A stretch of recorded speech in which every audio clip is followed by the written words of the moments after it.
তো আমরা সবাই একই লক্ষ্যে কাজ করতেছি এবং পুলিশের প্রতিনিধিরাও সবাই ছিলেন এখানে।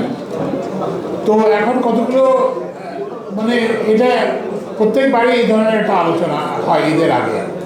একটা আলোচনা হচ্ছে যে ঈদের আগে রাস্তার একটা সংস্কার করা। তো এইগুলো আইডেন্টিফাই করা হয়েছে এবং এইগুলো এই যে পূর্ণ রমজানের মধ্যে এগুলো রাস্তাগুলো যতটা সম্ভব সংস্কার করা হবে।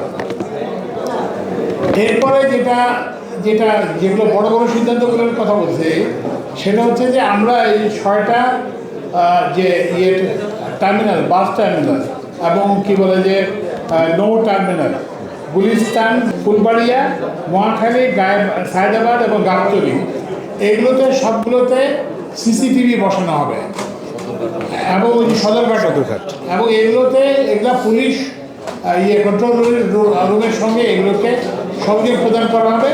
এখন সেগুলোর মাধ্যমে এগুলো পুরোপুরি মনিটরিং করা হবে, মানে ওই যে যাত্রীদের কী অসুবিধা হচ্ছে, কোথায় কী হয়রানি হচ্ছে, এগুলো সব দেখে এগুলো তাৎক্ষণিক ব্যবস্থা হবে। এবং এটার জন্য বিআরটিএ এবং ওই যে সিটি কর্পোরেশন আর সবাইকে মিলে একটা কমিটি করা হয়েছে এবং এটা মনিটরিং করা। টিকিট যাতে কালাবাজারি না হয় সেই জন্য আমরা ওই যে মালিক পক্ষ ওরা আমাদের আশ্বস্ত করতেন।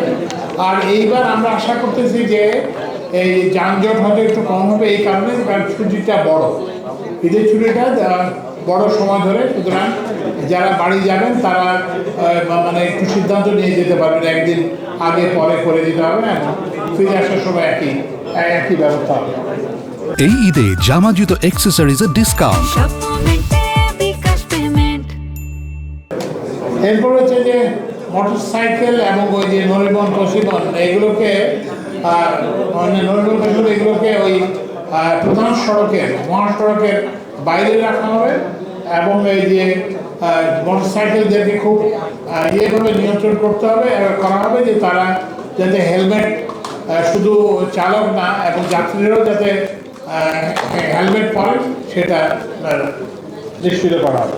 আচ্ছা, আরেকটা হচ্ছে যে ডেপুটি কমিশনার সাহেবদেরকে বলা হয়েছে যে রাস্তার মধ্যে যে হাট বাজার, রাস্তার পাশে যে হাট বাজারগুলো আছে আমাদের ঈদের এই সময়টা হাট বাজার যাতে ওখান থেকে সরিয়ে নেওয়া হয় যাতে এবং এই যে ঢাকা বাইপাস এটাও সাময়িকভাবে খুলে দেওয়া হবে যাতে।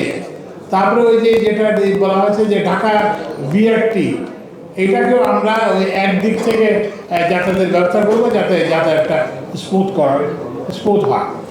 আর ট্রেনের জন্য আমরা 10টা বিশেষ ট্রেন আমরা চালু করছি, 5 জোড়া। আর হচ্ছে যে এখন আর অফ ডে থাকবে না, প্রত্যেক দিনই ট্রেন যাতায়াত করবে। অতিরিক্ত কোচ সংযোজন করা হয়েছে, যাত্রী সংখ্যা যেহেতু বাড়বে সেই জন্য 44টা অতিরিক্ত কোচ সংযোজন করা হচ্ছে।